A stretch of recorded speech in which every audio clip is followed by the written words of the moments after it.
Just in my conference. All right, we'll go ahead and start with a statement, then we'll take questions for Coach. Yeah, Indiana, EA, we're good. Knew exactly what we were getting into. An old team, an experienced team, again, a team that did everything that we talked about in practice and pre-practice and did it to the T. And give Joe and his team a ton of credit. Tonight, couldn't make a coach any happier in a preseason game. I mean, I am. If I tell you how ecstatic I am, truthfully, I cannot wait to watch the film, and I cannot wait till tomorrow's practice and Monday's practice and the next day's practice. I cannot wait, because now we have, no offense to St. Francis, but now we have some growth to do, and then I see, and I hope everybody saw the importance of DeMonte and Hutch and obviously Trent, because we sure as hell couldn't guard the ball tonight. But and I will say this, I'm really, really disappointed in our complete lack of immaturity. I mean, our maturity level was not good, and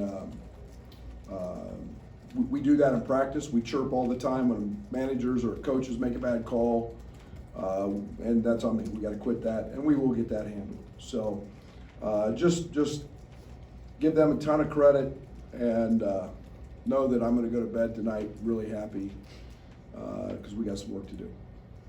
Okay, questions for Coach? Brad, the other day you seemed like your team needed a wake-up call. Is this the wake-up call you wanted to give them? Oh yeah, I mean there was no doubt, and I couldn't have scripted anything any better, to be honest. I mean, now obviously don't want Trent, but those freshmen all had to play. They all had to step in. They all had to play meaningful minutes. I thought that we knew how they were going to play defensively, what they do. They're a top 5 team in DER in Division II. The paint was wide open. We saw them. We call it a dork. They dorked Coleman. Didn't guard him. And said, fire them all up there. See how many you can make. And he's a really good shooter. He just got out of rhythm and started thinking about it a little bit. So we saw so many things tonight that are really good for us. And Bello didn't have one of his better games. With 10 turnovers, we got to get that corrected. And then they picked on us. They picked on. They had a great game plan and went right at Curbelo, and without Trent in the game, guard the ball was a challenge. So a lot of things to get better with. Is there any update on Trent, DeMonte, and Hutch? No, I think that everything becomes a little bit day to day with the 2 guys who were out, and I don't know anything yet on Trent.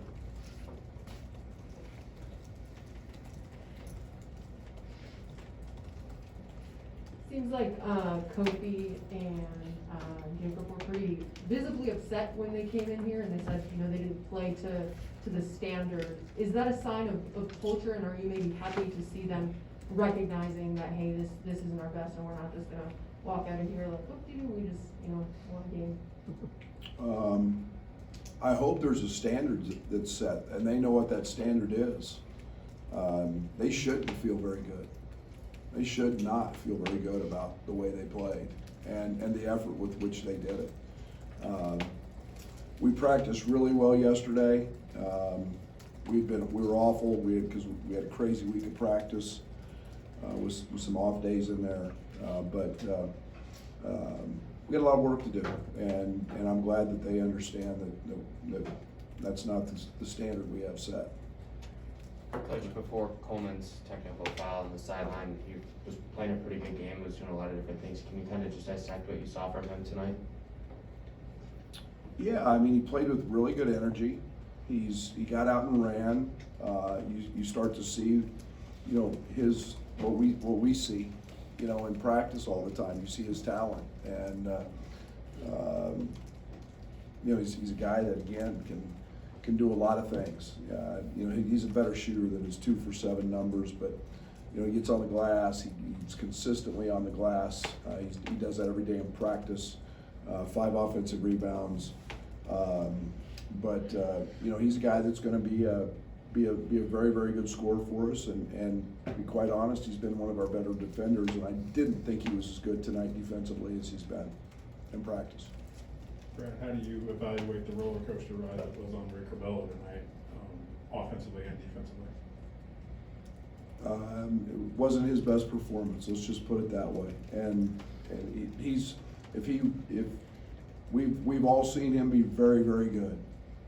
And that starts in practice, and that starts with a culture of doing it every day in practice, and finding a consistency there that is good, and he'll get there. The man's got a lot of pride, but the 10 turnovers, we'll get that figured out. I got to help him more.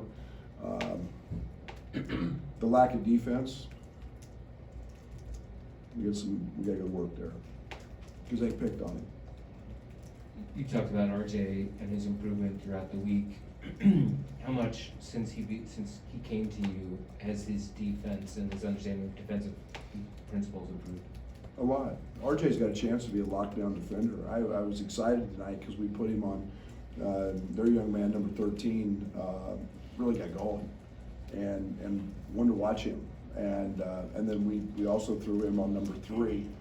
The kid has been a really good player for him, a big scorer. We wanted to see him guard multiple positions, and he did that. But he's growing, he's getting better, and he's got to continue to do the little things: dive on the floor for loose balls, take charges, crack down in a rotation. Those are all things that take time.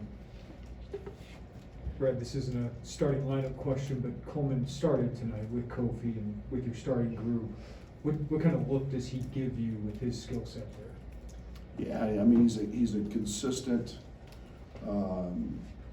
stretch 4 that can play some 5 and that can guard some 3s, and so we get a tremendous amount of versatility out of him.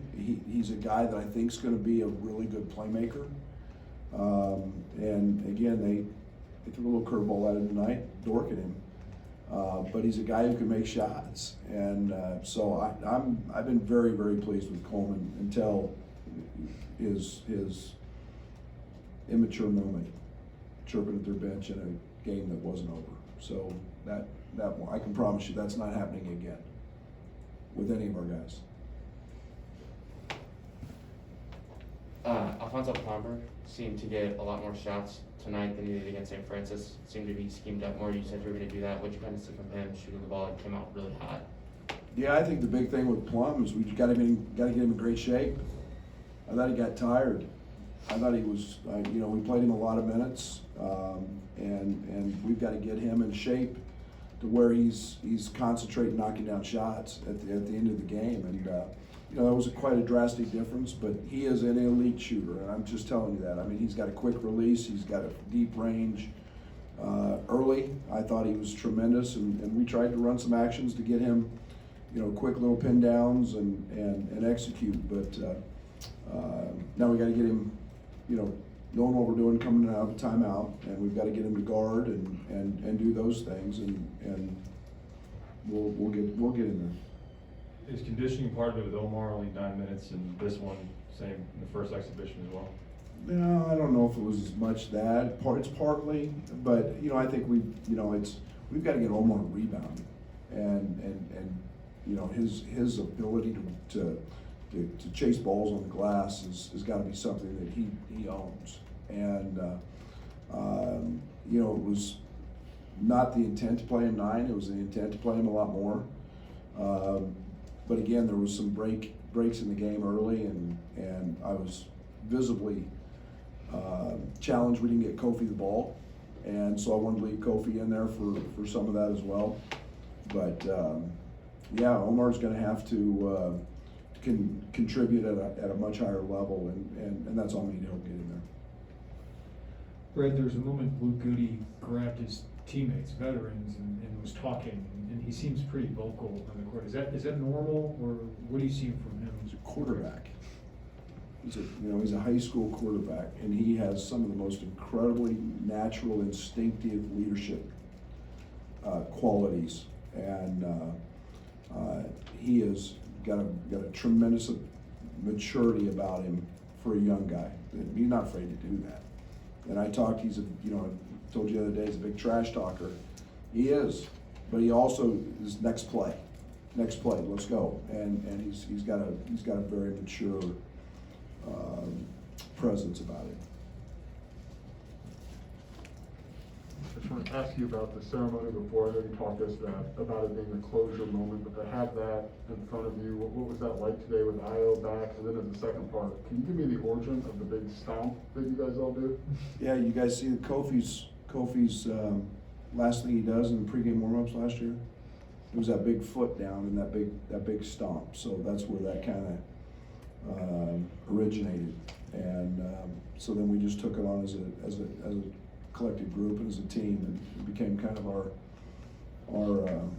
rallying cry. We had a little motto that Derek knows. I think Jason Mary had a shirt on tonight that signifies what our motto was, but I won't repeat that in this room. So, but the stomp was part of the Kofi's deal. But what a spectacular night, and that probably didn't help us in the game. It's probably the distractions as well, but his Io coming back was great.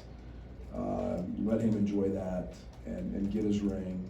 And again, it's I'm a big fan of jewelry, and it's really a sign of an accomplishment. But I'm more excited to see our guys' reactions and how excited they were. I mean, they've been buzzing about that all day. So yeah, job well done. Now let's move and let's go try to get better. Anything else?